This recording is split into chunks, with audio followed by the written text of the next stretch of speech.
Assalamualaikum warahmatullahi wabarakatuh.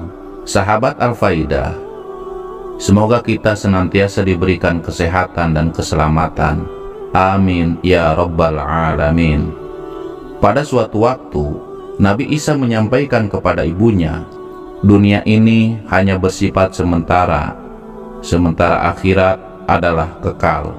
Oleh karena itu, mari kita pergi ke sebuah bukit di Lebanon untuk beribadah kepada Allah Subhanahu wa Ta'ala dengan berpuasa di siang hari dan melaksanakan sholat di malam hari. Mereka telah disediakan dengan persediaan berupa daun-daun sebagai makanan dan air hujan sebagai minuman. Suatu hari, Nabi Isa turun dari bukit untuk mengumpulkan dedaunan yang akan digunakan sebagai makanan bagi dirinya dan ibunya ketika berbuka puasa. Tak lama setelah Nabi Isa beranjak pergi menuruni bukit, pada saat itu malaikat maut datang menemui ibunya. Setelah mengucapkan salam, kemudian sang malaikat maut berkata pada Siti Maryam, "Wahai Maryam, yang tekun berpuasa di siang hari dan beribadah di malam hari." Kemudian Siti Maryam yang penasaran pun bertanya, "Sebenarnya engkau ini siapa? Mengapa sekujur tubuhku bergetar mendengar suaramu dan pikiranku meracau karena wibawamu?" Lalu malaikat maut menjawab, "Aku ini yang tidak punya kasihan terhadap anak karena kecilnya, dan tidak hormat pada yang besar karena dewasanya. Akulah yang bertugas mencabut nyawa." Siti Maryam pun sempat kaget mendengar tentang siapa sebenarnya tamunya ini. Kemudian Siti Maryam melanjutkan bertanya, "Wahai malaikat maut, apakah kedatanganmu kepadaku ini hanya sekedar berkunjung, atau engkau hendak mencabut nyawaku sekarang?" Malaikat maut berkata, "Siapkah engkau?" Dihadapkan dengan kenyataan kematian, Siti Maryam dengan lembut menjawab, "Bisakah engkau memberi saya sedikit waktu, hanya sebentar, karena saya menunggu anak saya yang sedang mencari makanan untuk berbuka puasa." Dengan mantap, malaikat maut menjelaskan, "Semuanya berada di luar kendali saya. Saya hanyalah hamba Allah yang menjalankan tugas atas perintahnya. Saya tidak memiliki kuasa untuk mencabut nyawa seekor nyamuk pun tanpa seizin Tuhan. Saya tidak akan menunda sedikit pun untuk menjalankan tugas saya di tempat ini."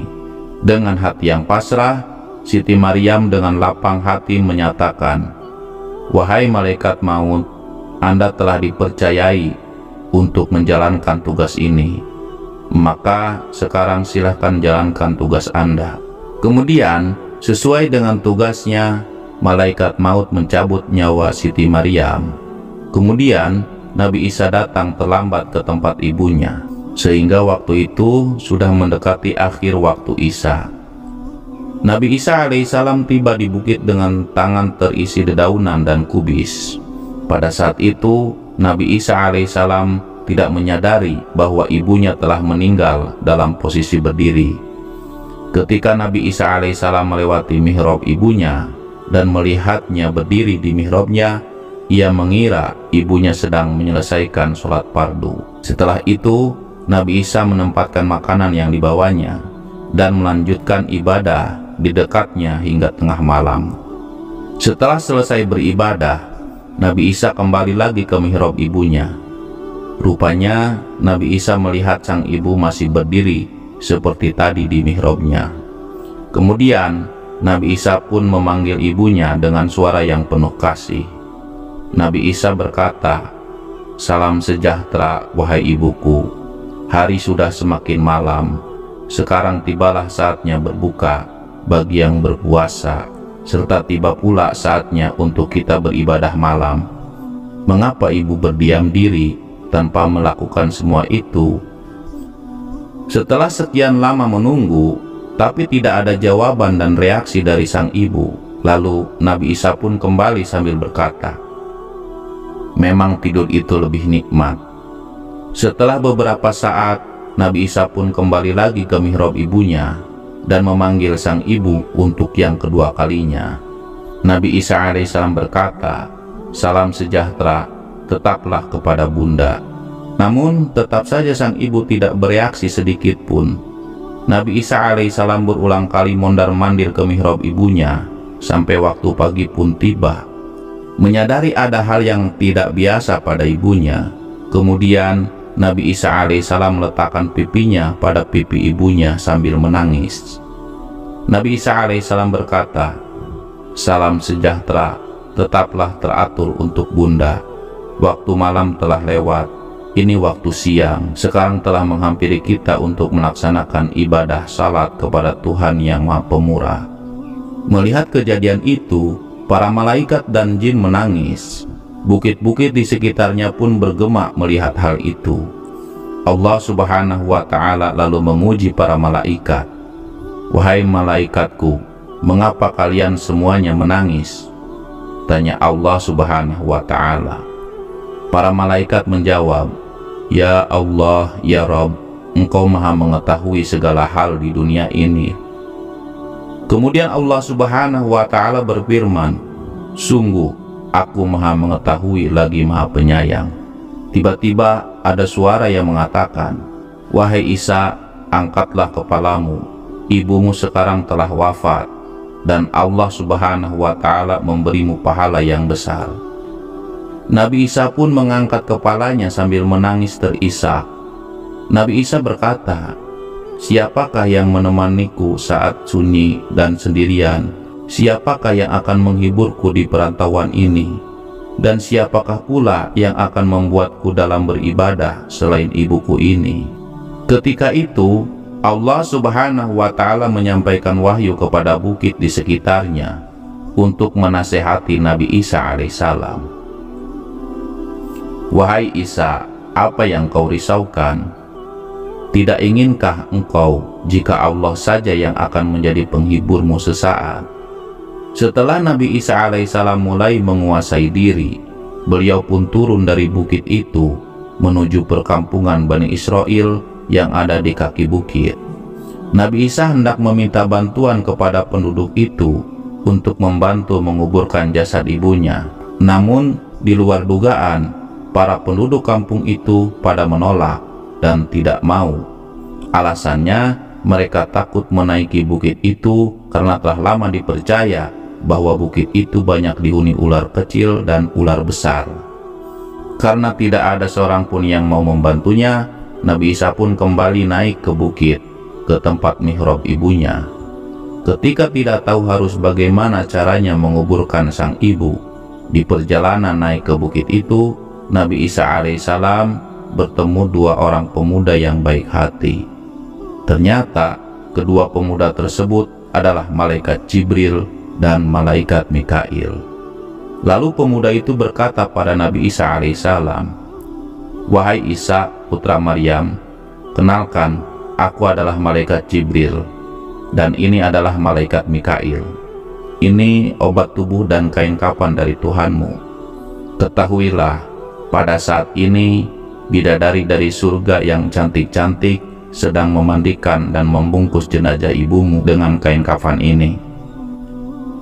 Sahabat Al-Faidah, kemudian Jibril lah yang menggali kuburannya di atas bukit itu. Lalu mereka bertiga pun menguburkannya setelah menyelati dan menghormatinya. Sesaat setelah ibunya dikuburkan, Nabi Isa alaihissalam berdoa kepada Allah Subhanahu wa Ta'ala, "Ya Allah, ya Rabb, hanya Engkau yang melihat posisiku dan mendengar keluh kesahku. Tiada sedikit pun urusanku yang tersembunyi darimu.